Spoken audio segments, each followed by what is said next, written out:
Bonjour à toutes et à tous et bienvenue dans cette deuxième vidéo sur la géométrie pour les terminales SPMAT, donc principalement géométrie dans l'espace avec de la géométrie vectorielle, donc c'est exactement ce qu'on est en train d'étudier et on verra ensuite des caractérisations analytiques avec des équations, etc. Alors commençons donc pour les droites de l'espace. Tout d'abord, on va voir vecteur directeur d'une droite et vecteur collinaire. Alors, dire qu'un vecteur non nul U est un vecteur directeur d'une droite D, par exemple comme on l'a ici, eh bien ça signifie à dire qu'il existe deux points distincts A et B de la droite D, tels que U est égal à AB. Le vecteur U est égal à AB. Et d'ailleurs, donc, imaginons c'est notre D, donc elle est infinie, c'est une droite. Son vecteur U, donc on peut le noter comme ça, eh bien on a tous les vecteurs qu'on peut écrire, par exemple V égale K fois U, eh bien sont des vecteurs directeurs de la droite D. Alors voici. Maintenant, une autre définition. Alors dire que deux vecteurs non nuls, U et V, sont collinaires, signifie qu'il existe un réel lambda tel que V égale lambda U. Donc c'est ici, U et V sont collinaires. Voilà. Alors, bon, effectivement, le vecteur nul est collinaire, lui, à tout vecteur. C'est évident, puisque vecteur nul, on peut prendre tous les cas pour tous les vecteurs directeurs, parce que k sera égal à 0. Alors, maintenant étudions la position relative de deux droites de l'espace. Alors on a D et D' qui sont deux droites de l'espace, deux vecteurs directeurs respectifs U et U'. Donc le vecteur directeur de D c'est U et le vecteur directeur de D' c'est U'. Alors soit on a deux cas, soit U et U' sont collinaires.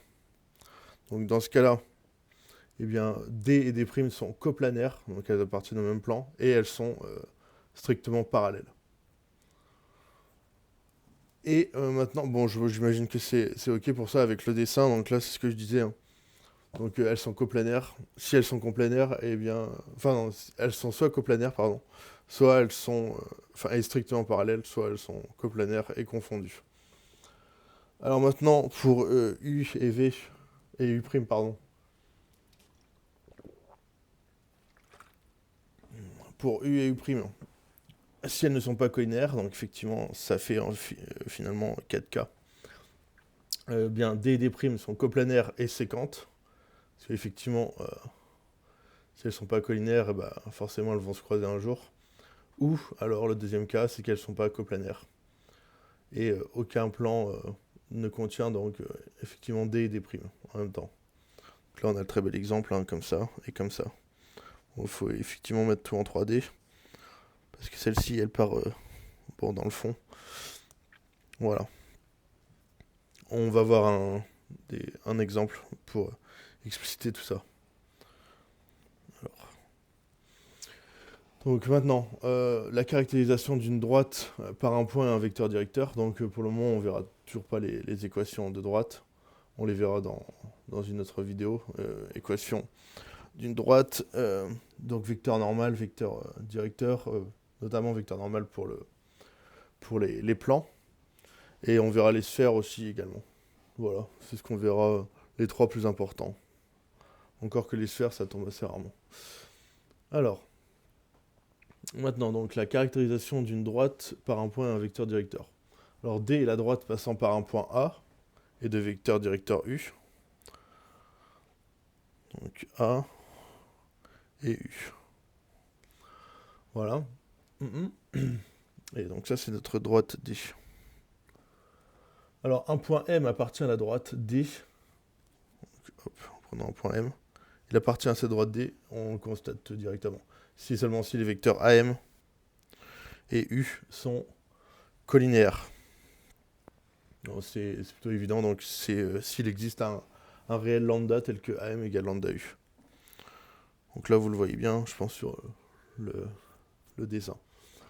Alors, bon, bien sûr, on pourrait le démontrer, mais c'est une propriété assez évidente. Alors, alignement et parallélisme. Donc, si on a 3 points A, B et C de l'espace qui sont alignés, enfin, pardon, ils sont alignés, si et seulement si les vecteurs AB et AC sont collinaires. Ça, c'est évident. Et d'ailleurs, une question qui revient souvent dans les premières questions en géométrie, donc en terminale SPMAT pour le bac, c'est de montrer, en général dans les premiers cas, montrer que 3 points ABC, 3 points ABC, eh bien, forment un plan, définissent un plan. Comme ça, après, on va aller sur le plan, on va calculer sa droite, enfin, on va demander une droite normale, donc on va faire le produit scalaire égal à 0, et ensuite, on va pouvoir en découdre l'équation, etc. Donc c'est un schéma assez classique. Donc je disais, en fait, ouais, donc on a 3 points A, B et C. Eh bien, ils définissent un plan.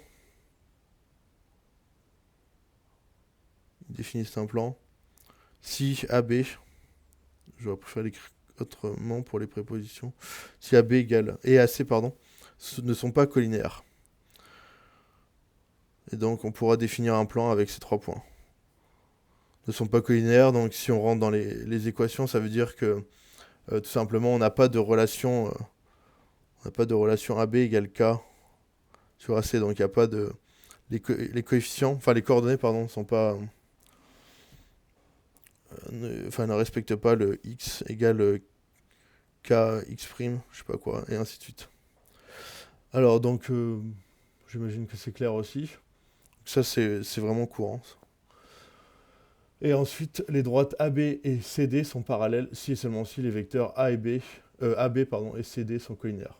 Effectivement, on le voit directement quand on a deux vecteurs collinaires, donc forcément ils ont la même direction, donc ils sont parallèles. Si on en fait des droites, elles sont parallèles. Alors voilà, je pense que c'est ok pour ça. On va pouvoir faire notre petit exercice. Alors on a ABCDEFGH qui est un cube, donc représenté ici. I est le centre de la face BCGF, comme on peut le voir là. Pardon.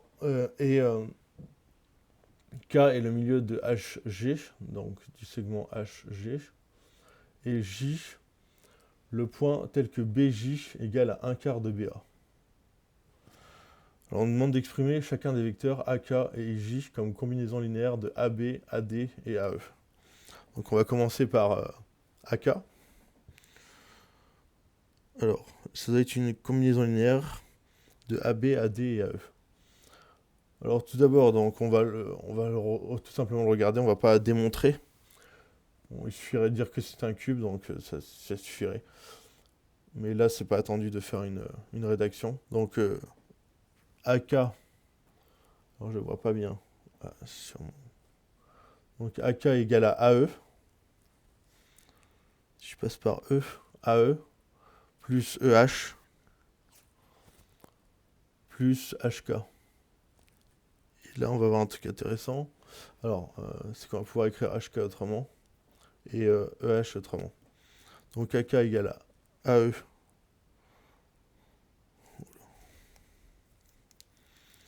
AK égale à AE plus EH plus HK. Donc ça fait toujours AE. Ça on ne supprime pas parce qu'on en a besoin. AE.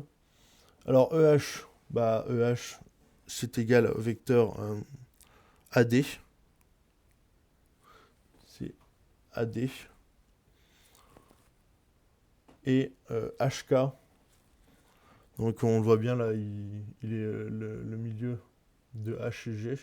Donc HK c'est 1/2 de HB.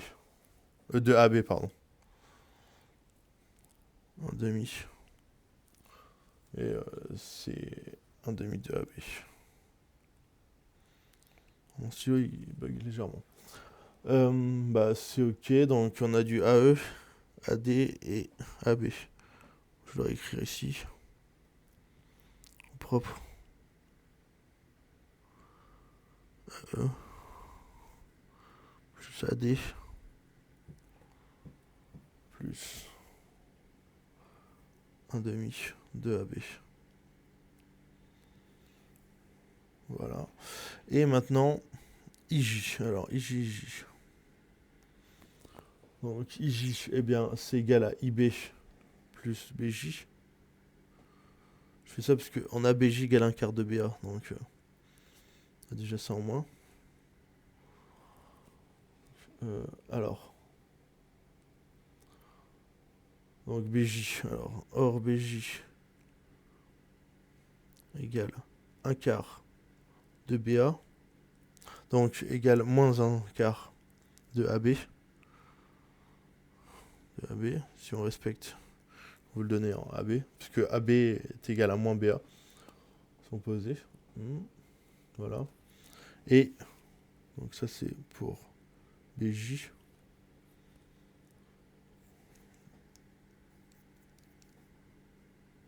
BJ. Et donc maintenant IB. IB est égal à... Alors, on va regarder, donc ça fait moins IB. IB. IB, bah c'est du coup ce vecteur-là. Et donc ça fait moins 1 demi de AD moins 1 demi de AE. Effectivement, ça fait bien AD.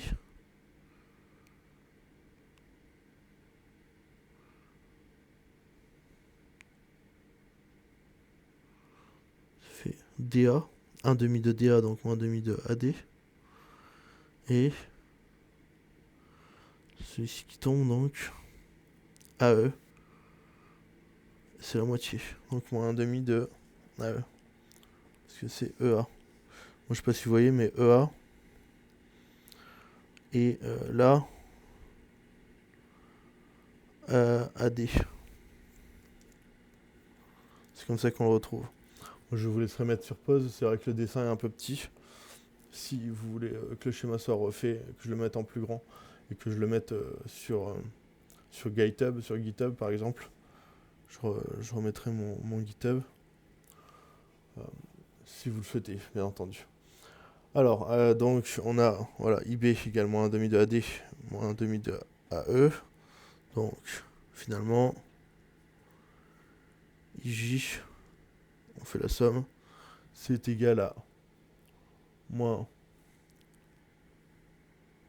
1 demi de AD, moins 1 demi de AE,